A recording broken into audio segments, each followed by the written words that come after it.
हज़रत अबू बकर सिद्दीक का ज़माना था तो एक शख्स मुल्क के शाम का रहने वाला, बड़ा कर्जा चढ़ गया उस पे, तो वो हज़रत अबू बकर सिद्दीक के पास आया, कहने लगा आप अमीर भी हैं और अमीर भी हैं, दोनों बातें। एक अमीर ये है कि मुसलमानों के सरबराह हैं, और दूसरा अल्लाह ने आपको माल और दौलत भी अता फरमाया है, तो मेरे ऊपर कर्जा चढ़ गया है तो मेहरबानी फरमाए। वो कहता है हज़रत सिद्दीक अकबर ने मेरा हाथ पकड़ा, घर के अंदर ले गए। बाहर से दरवाजा बड़ा आला था, लेकिन घर के अंदर गया तो चारपाई भी कोई नहीं थी, खजूर की चटाइयां बिछी हुई थी, खजूर की छाल की, और वो भी फटी हुई। फरमाते सैयदना सिद्दीक अकबर ने बिठा लिया मुझे, और मुझे कहने लगे यार तुझे एक अजीब बात ना बताऊं? तो बताइए। फरमाने लगे 3 दिन हो गए मैंने अनाज का दाना भी नहीं खाया, खजूर के ऊपर गुजारा कर लेता हूं मैं, आजकल हालात मेरे ठीक नहीं है। लगा जी फिर मैं क्या करूं? तो आप फरमाने लगे तो उस्मान गनी के पास जा। किसके पास? शख्स कहने लगा जी मुझे तो बहुत सारे पैसे चाहिए। तो आपने फरमाया तेरी सोच वहां खत्म होती है जहां से उस्मान की सखावत शुरू होती है। तेरी सोच वहां तू जो सोचता है ना इतने मिलेंगे, तेरी खत्म होती है सोच जहां से उस्मान की सखावत शुरू होती है। तू जा। कहने लगा जी आपका नाम लूं? फरमाया जरूरत ही नहीं पड़ेगी। अजी मैं जिक्र करूंगा कि मुझे अमीरुल मोमिनीन ने भेजा है। फरमाया जरूरत है, सिर्फ इतना तू जाके बताना कि मैं मकरूज हूं और रसूलुल्लाह का नौकर हूं सल्लल्लाहु अलैहि, इतना बताना कि मुसलमान हूं, मुस्तफा का गुलाम, बस, और किसी इजाफे की जरूरत है। कहा जी वो दलील मांगेंगे। फरमाया उस्मान खैरात करते तफ्तीशें नहीं करता, उस्मान अल्लाह की राह में देते हुए तफ्तीशें 10 रुपए देना और 100 बात सुनाना फकीर को, तुक तो नहीं ना, 10 रुपए और 100 किस्म के ताने ना दे तू मियां, चश्म पोशी कर जा। तुझे किसने इजाजत दी है टटोलने की, ठोलने की और क्रोधने की? ये हाल अगर तेरे साथ किया जाए, रब अगर तुझे टटोल के दे तो तेरा क्या बने? रब करीम अगर तुझे टटोल के दे के पहले बता नमाजें कितनी पड़ी हैं, सवेरे उठता है कि नहीं, तो तेरा क्या हाल होगा? तू टटोलता फिरता है 10 रुपए देने के लिए।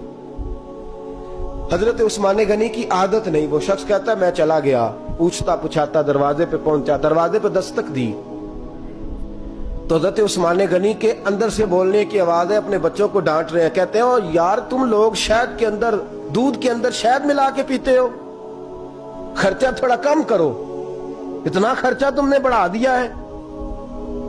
तुम दूध के अंदर दूध भी मीठा, शहद भी मीठा, एक चीज खा लो, को बीमार हो, 2-2 चीजें इस्तेमाल करते हो। कहते हैं मैंने कहा अबू बकर तो बड़ी बातें बता रहे थे, और इस किस्म के कई वाकयात हज़रत उस्मान गनी के साथ हुए। वो तो बड़ी बातें बता रहे थे और ये आदमी दूध शहद से लड़ाई कर रहा है, और मुझे कई हजार दिरहम चाहिए, दिनार चाहिए, मुझे दे देगा? फरमाते हैं अब वो डांट के बाहर आए, मैं दरवाजे पे था, आते ही कहने लगे मैं आया ना तो जब मैंने अस्सलामु अलैकुम कहा तो वो समझ गए मैं मुसलमान हूं। कहते वालेकुम कहा तो पहला जुमला उन्होंने जो बोला वो उनके बड़ेपन का मुजाहरा था। कहने लगे बच्चों को एक बात समझानी थी, आने में मुझे 1.5-2 मिनट लग गए, तू दरवाजे पे खड़ा रहा, मुझे माफ कर देना। बड़े लोगों की बड़ी बातें, बड़े लोगों की बड़ी बातें, इतना बड़ा कद है उतना बड़ा इखलाक है। कहने लगे तुझे एक बात बच्चों से करने लग गया था, तुझे इंतजार करना पड़ा, जरा दरगुजर करना। कहते हैं फिर उन्होंने दरवाजा खोला, जो उस वक्त उनका माहौल था हवेली का, ड्राइंग रूम का, जो भी, मुझे बिठाया। कहते हैं मेरे लिए जो पहली चीज आई वो दूध के अंदर शहद डाल के वो लाए। कहते हैं मेरे दिल में ख्याल आया घर में झगड़ा कर रहे थे, मुझे पिलाया, उसके बाद खजूरों का हलवा आ गया। कहते हैं मैंने कहा बच्चों को कह रहे थे एक मीठी चीज इस्तेमाल करो, मेरे लिए 3-3 आ गई है, 3-3 आ गई, अजीब शख्स है। कहते हैं मैं, लेकिन अभी मेरा तसव्वुर जमा नहीं, मैंने कहा इतना तगड़ा नहीं जितना हज़रत अबू बकर ने बताया है। कहते हैं खिला पिला के ना फिर पूछने लगे कैसे आए हो, कैसे आए हो? तो कहते हैं मैंने कहा कि जनाब मैं मजबूर हूं। आज बहुत सारे लोग हैं ना जिनके पास किसी की बात सुनने का टाइम ही नहीं, कहते मोटी मोटी बात करें, आखिरी आखिरी। हजरत उस्मान गनी पूरी खिला पिला के कहने लगे कैसे आना हुआ? कहते मैंने कहा जी मैं मुसलमान हूं, मुल्क के शाम के मुज़ाफात के एक गांव का रहने वाला हूं। کچھ کاروباری مشکلات آئیں تو میں مقروض ہو گیا، میرے اوپر قرضہ ہے، مجھے کچھ پیسوں کی حاجت ہے۔ فرمانے لگے میں نے کچھ پیسے کہا، انہوں نے ایک آواز دی تو ان کا غلام آیا ایک اونٹ کے اوپر لدا ہوا سامان لے کے۔ کس کے اوپر؟